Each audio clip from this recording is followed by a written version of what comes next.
ஜெய் வாராகி, ஜெய் ஜெய் வாராகி. எல்லாம் அம்பாளுடைய ஆசீர்வாதம், வாராகியுடைய ஆசீர்வாதம், எல்லாம் அம்பாளுடைய கருணை. குரு வக்ர நிவர்த்தி வாராகி டிவி நேயர்களே, கடந்த நவம்பர் மாதம் ஒரு 17 தேதியிலிருந்து குரு பகவான் மிதுன ராசியில் வக்ரகதியில் இருக்கிறார். அப்படின்னா என்னங்க அர்த்தம்? சுபகிரகம், ஆதித்யாதி நவகிரகங்களில் முக்கியமான ஒரு கிரகம் குரு பகவான். குருங்கிற கிரகம், அந்த கிரகம்தான் குரு பார்க்கத்தான் கோடி நன்மை. இதேன்னு ஒரு விஷயத்தில் இதேன்னு ஒரு பெரிய கஷ்டமாக இருக்கும், ஒரு பெரிய கண்டமாக கூட இருக்கும். உழுந்து எழுந்து வருவாங்க, ஒரு ஆப்ரேஷன் பொழைச்சி எழுந்து வருவாங்க, இவர் பொழைச்சதே பெரும் கஷ்டங்க அப்படின்ட்டுவாங்க.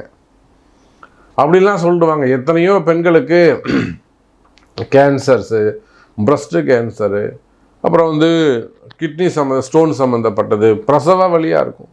ஆண்களாக இருந்தால் விபத்து, உயிர் போய் உயிர் இருக்கும். கண்டத்துலேருந்து தப்பிச்ச கதையாக இருக்கும். வேலையில் உடம்பு மட்டும் இல்லைங்க, விண்வெளி அவமானங்கள், தலைகுனிவு, அதை விட பெரிய கஷ்ட நஷ்டங்கள், டிரான்சாக்ஷனு, பணம் போய் லாக் ஆகிடுறது, அப்படி இல்லைன்னா பணம் ஏமாறுவது, கொடுத்துட்டு ஏமாறுவது, இல்லைன்னா ஒரு பெரிய குடும்பத்தில் கஷ்டமாக இருக்கலாம், இல்லை பிரிவுகளாக இருக்கலாம், ஒரு ஜாயிண்ட் வெஞ்சராக இருந்திருப்பாங்க, ஆண் பெண் பழக்க வழக்கங்களாக இருக்கும். திடீர்னு பிரிவுனா அந்த பொண்ணும் ஏற்றுக்க முடியாது, இந்த பையனாலையும் தாங்கிக்க முடியாது.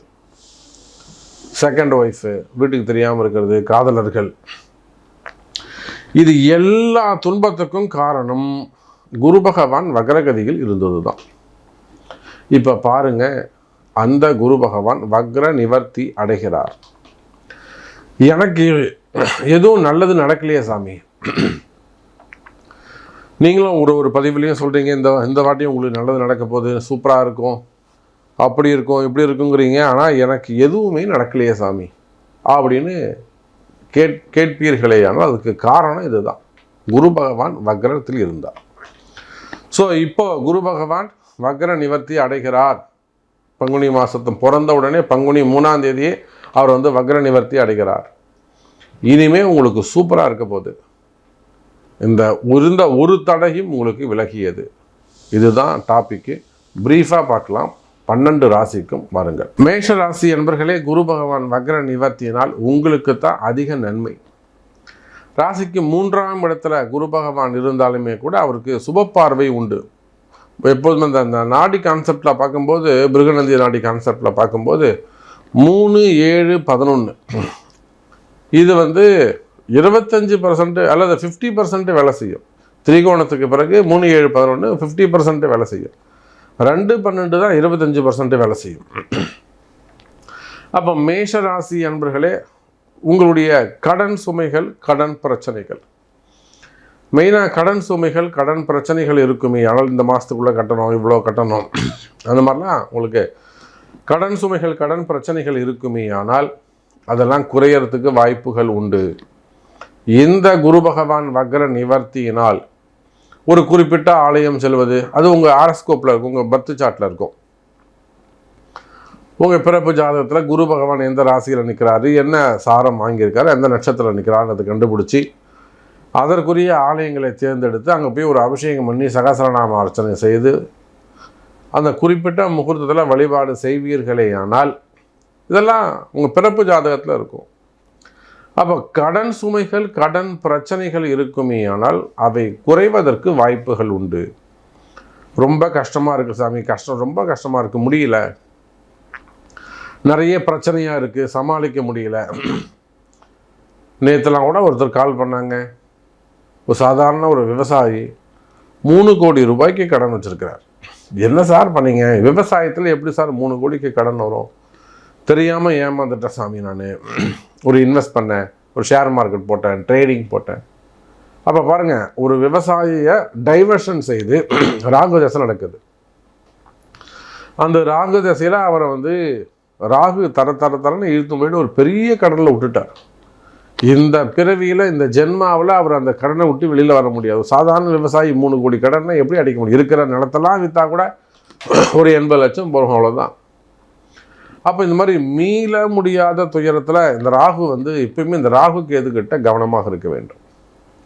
அப்போ முக்கியமாக குரு வக்ர நிவர்த்தி மேஷ ராசிக்கு சிறப்பாக இருக்குது. உங்களுக்கு எந்த மாதிரியான பிரச்சனைகள் இருந்தாலும் அது ஜாபாக இருக்கலாம், ஃபேமிலியாக இருக்கலாம், அல்லது லோன் சம்மந்தப்பட்டதாக இருக்கலாம், இடம் சம்மந்தப்பட்டதாக இருக்கலாம்,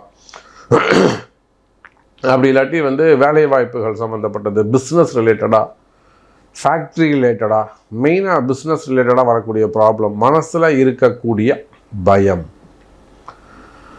உங்கள் மனசில் இருந்து வரக்கூடிய பயம், தேவையில்லாத மனசில் பயங்கள் இதெல்லாம் இருக்குமே. ஆனால் கவலை வேண்டாம் மேஷ ராசி அன்பர்களே. இதெல்லாம் இந்த பங்குனி மாதம், இந்த மார்ச் ஒரு 18க்கு மேலே அதெல்லாம் கிளியர் ஆகும். பங்குனி 3ஆம் தேதியோட முடியுது. அப்போ 18ஆம் தேதி சனி பெயர்ச்சி வேறு நடந்து போச்சு. அப்போ கவலை வேண்டாம் மேஷ ராசி என்பர்களே. இந்த குரு வக்ர நிவர்த்தி உங்களுக்கு நன்மையை செய்கிறது. குறிப்பாக அரசியல் தலைவர்கள் கவனமாக எச்சரிக்கையாக இருக்க வேண்டும், ஏமாறக்கூடாது. ஏற்கனவே மேஷ ராசியில் இருக்கக்கூடிய அரசியல் தலைவர்கள் பெரிய சிக்கலில் இருக்காங்க.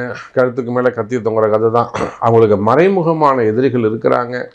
இன்னும் சொல்லப்போனால் உங்களுக்கு உள்ளுக்குள்ளேயே நீங்கள் ஒரு விசுவாசமாக அவங்களுக்கு இருப்பீங்கனாக்கா நிச்சயமாக நீங்கள் தகவல் தெரிவிங்க. அவங்களுக்கு உள்ளுக்குள்ளேயே எதிரிகள் இருக்கிறாங்க. பார்க்க சுற்றி இருக்கவங்களே எதிரிகளாக தான் இருப்பாங்க. ஆனால் உங்கள்கிட்ட நல்லவர்களை போல பேசி கெடுநினைவு கிடைக்கின்ற கசடர்களை கசக்கி அப்படின்னு ஒரு பாட்டு வரும். அதுபோல் மேஷராசி என்பவர்களே, உங்களை பொறுத்தவரையிலும் எதிரிகள், மறைமுகமான எதிரிகள், நேரில் உங்களை ஒன்றுமே பண்ண முடியாது. நான் தான் எதிரின்னு உங்களை எதிர்த்து யாராலும் ஜெயிக்க முடியாது. அப்போ என்ன பண்ணுவாங்க, பேக் சைடில் இருந்துக்கிட்டு பின்புறத்தில் இருந்து ஒரு பள்ளன் பண்ணுறது, அல்ல அந்த இதெல்லாம் அகைன்ஸ்டாக செய்கிறது, கலகம் பண்ணுறது, இதெல்லாம் பண்ணுறாங்க. அப்போது மேஷராசி என்பர்களே, நீங்கள் ஒரு பெரிய தொழில் செய்கிறீங்க, ஒரு டிரான்சாக்ஷன் செய்கிறீங்க, இல்லை அரசியலில் இருக்கீங்க, இல்லை சினிமா துறையில் இருக்கிறீங்க, இல்லை ஆன்மீகத்தில் இருக்கீங்க, கண்டிப்பாக கவனமாக இருக்க வேண்டும். குறிப்பாக அரசியலில் ஈடுபட்டிருக்கக்கூடியவங்கள் ஒரு முறைக்கு இருமுறை யோசித்து செலவு பண்ணணும். ஏன்னா இது எலெக்ஷன் டைமு. நிச்சயமாக ஒரு 5 மாநில சட்டசபை தேர்தல் வருது. கண்டிப்பாக மேஷராசி என்பவர்கள் எடுத்த கவுத்தன்னு செலவு பண்ணக்கூடாது, செய்யவும் கூடாது. பட்டு உங்கள் பொசிஷனுக்கு நீங்கள் என்ன செய்யணுமோ அதை நீங்கள் எடுத்து செஞ்சு தான் ஆகணும். அது பின்வாங்க முடியாது. அது தைரியமாக பண்ணுங்கள். அதனால் உங்களுக்கு என்ன சப்போர்ட் உண்டோ, அது என்ன மாதிரியான பரிகாரங்கள் செய்யலாம், இதெல்லாம் உங்கள் பர்த் சார்ட்டை வச்சு அதற்கான வழிபாடுகள் செய்வீர்களே, ஆனால் உங்களுக்கு யான பலம் கிடைக்கும். புரியுதுங்களா? பரிகாரம் செய்கிறதால என்ன கிடைக்கும்னா ஒரு யான பலம் கிடைக்கும். அப்போ ஒரு சண்டி ஹோமம் பண்ணுறது, இல்லைன்னா அதற்கு மேலே ஒரு ஏகாதச ருத்ர ஹோமம் பண்ணுறது, அப்போ எங்கே வச்சு பண்ண போகிறோம், இல்லை ஒரு ஆலய கும்பாபிஷேகம் எடுத்து செய்கிறது, இதெல்லாம் ஒரு யான பலத்தை உங்களுக்கு கொடுத்துரும். அப்போ மற்றவங்க எல்லாருமே கஷ்டத்தில் இருந்தால் கூட நீங்கள் எப்படியாவது ஒரு நீந்தி ஒரு கரையேற நீங்கள் ஜெயிக்கிற அளவுக்கு இந்த பரிகாரங்கள் கை கொடுக்கும். அப்போ மேஷ ராசி அன்பர்களே, இந்த குரு பகவானுடைய வக்ர நிவர்த்தி அரசியலாகட்டும், வேலைவாய்ப்பு, குடும்பம், கணவன் மனைவி, காதலர்கள், பிரிவுகள், அதே சமயத்தில் வருமானம், கடன் சுமைகள், கடன் பிரச்சனைகள், இவற்றிலிருந்து விடுதலை அளிக்க போது மேஷராசி என்பர்களே, எனக்கு நல்லதே நடக்கலை அப்படின்னு கஷ்டப்பட்ட மேஷராசி என்பர்களுக்கு இந்த குரு பகவான் வக்ர நிவர்த்தி நல்லது நடக்கும். அப்போ உங்களுக்கு நல்லது நடக்கணும்னா உங்கள் பிறப்பு ஜாதகம் முக்கியம். அப்போ உங்கள் பிறப்பு ஜாதகத்தை கொண்டு மேற்கொண்டு தெரிந்து கொள்ளுங்கள். நமச்சிவாயம்.